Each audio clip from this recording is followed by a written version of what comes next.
नमस्कार दोस्तों, आप सभी का स्वागत है हमारे YouTube चैनल पर। आज हम आपको अनंत चतुर्दशी व्रत कथा के बारे में बताने जा रहे हैं। तो चलिए शुरू करते हैं। बहुत समय पहले सुमंत नाम का एक ब्राह्मण था। वह बहुत ही नेक और तपस्वी भी था। उसने दीक्षा नाम की औरत से विवाह किया था और दोनों को सुशीला नाम की एक पुत्री भी थी। उनकी पुत्री सुशीला बहुत ही रूपवान थी, जो अपने पिता की ही तरह धार्मिक भी थी। लेकिन सुशीला जब थोड़ी बड़ी हुई तो उसकी मां दीक्षा परलोक सिधार गई। पत्नी दीक्षा की मृत्यु होने के बाद कुछ समय बाद उस ब्राह्मण ने ककर्षा नाम की एक महिला से विवाह कर लिया। इसके कुछ समय बाद जब पुत्री सुशीला विवाह योग्य हुई तो उसका विवाह कौंडिन्य ऋषि के साथ कर दिया। विवाह में विदाई के समय जब ब्राह्मण ने अपनी दूसरी पत्नी ककर्षा से बेटी और दामाद को कुछ देने के लिए कहा तो वह नाराज हो गई। ककर्षा ने गुस्से में दामाद को ईंट और पत्थर देकर विदा कर दिया। ककर्षा के इस व्यवहार से कौंडिन्य ऋषि काफी दुखी हुए। वे अपनी पत्नी सुशीला के साथ आश्रम जाने लगे, लेकिन आश्रम के रास्ते में ही रात हो गई। रात होने के कारण दोनों एक नदी के किनारे रुक गए। इस दौरान सुशीला ने देखा कि नदी के किनारे कुछ स्त्रियां सुंदर कपड़ों में सजी हुई हैं। वे किसी देवता की पूजा भी कर रही थी। सुशीला उन स्त्रियों के पास गई तो और उनसे पूछा कि आप लोग क्या कर रही हैं। तो उन्होंने बताया कि ये अनंत व्रत की पूजा कर रही हैं और उन्होंने उस पूजा की महत्ता के बारे में भी बताया। उन स्त्रियों की बात सुनकर सुशीला ने भी उस समय उस व्रत को करने का मन बनाया और 14 गांठों वाला डोरा भी हाथ में बांधकर वापस ऋषि कौंडिन्य के पास चली आई। जब ऋषि कौंडिन्य ने सुशीला के उस डोरे के बारे में पूछा तो सुशीला ने उन्हें सारी बात बता दी। इस पर गुस्सा होते हुए ऋषि कौंडिन्य ने सुशीला के हाथों से उस डोरे को खोलकर तोड़ दिया और उससे आग में जला दिया। उनके ऐसा करने पर भगवान अनंत जी नाराज हो गए। इसकी वजह से ऋषि कौंडिन्य की सारी संपत्ति खत्म हो गई और वह कुछ ही समय में बहुत गरीब हो गए।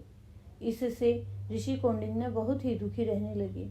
एक दिन उन्होंने अपनी इस गरीबी के बारे में अपनी पत्नी सुशीला से पूछा तो सुशीला ने बताया कि यह भगवान अनंत का अपमान करने के कारण हो रहा है। उन्हें वह डोरा भी नहीं जलाना चाहिए था। पत्नी सुशीला की बात सुनकर कौंडिन्य को अपनी गलती का एहसास हो गया।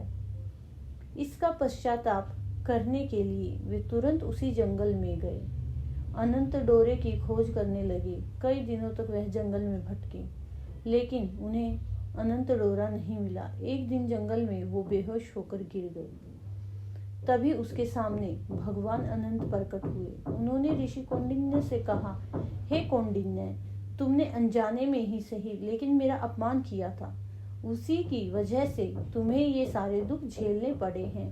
अब तुमने अपनी उस गलती का पश्चाताप कर लिया है, इसलिए मैं तुमसे बहुत प्रसन्न हूँ। मैं तुम्हें वरदान भी देता हूँ कि जब तुम घर जाकर पूरे विधि विधान से मेरा अनंत व्रत करोगे तो अगले 14 सालों में तुम्हारे सारे कष्ट दूर हो जाएंगे।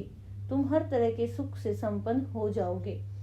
भगवान अनंत की बात सुनकर ऋषि कौंडिन्य घर आए और विधि विधान से अनंत व्रत करते हुए भगवान अनंत की पूजा की। कुछ समय बाद धीरे धीरे उनके सारे कष्ट दूर होने लग गए। उन्होंने भगवान से क्षमा मांगी और उनका शुक्रिया भी अदा किया कि भगवान ने उन्हें क्षमा कर दिया। आने वाले कुछ सालों में ऋषि कौंडिन्य की स्थिति बहुत ही सुधर गई थी। वो वापस धनवान बन गए थे और उन्होंने फिर ये निर्णय किया कि वो अब इस व्रत के बारे में सभी को बताएंगे, अनंत व्रत के बारे में सभी को बताएंगे और इससे जुड़ी हुई किसी चीज का अपमान नहीं करेंगे, ना ही किसी को करने देंगे।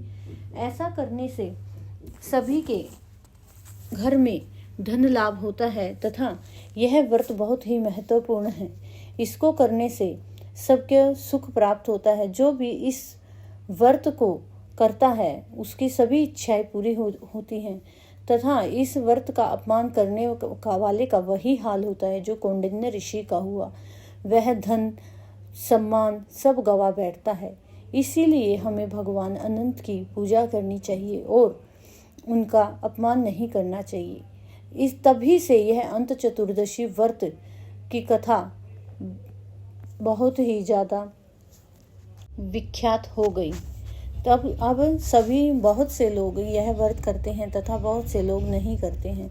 जिनको इस कथा के बारे में पता है वो इसको पूरे विधि विधान के साथ करते हैं, तथा जिनको नहीं पता वो इस व्रत को नहीं करते हैं। लेकिन अगर आप यह व्रत कर रहे हैं तो पूरे विधि विधान के साथ इस व्रत को कीजिए, क्योंकि जो भी पूरे विधि विधान के साथ इस व्रत को करता है उसके सभी कष्ट दूर हो जाते हैं, तथा जिस तरह की भी विपत्ति उस पर आकर पड़ी है वो सब दूर हो जाती है। इसके साथ ही हम भगवान अनंत जी की जय करेंगे और ये इस कथा को यहीं समाप्त करते हैं। धन्यवाद।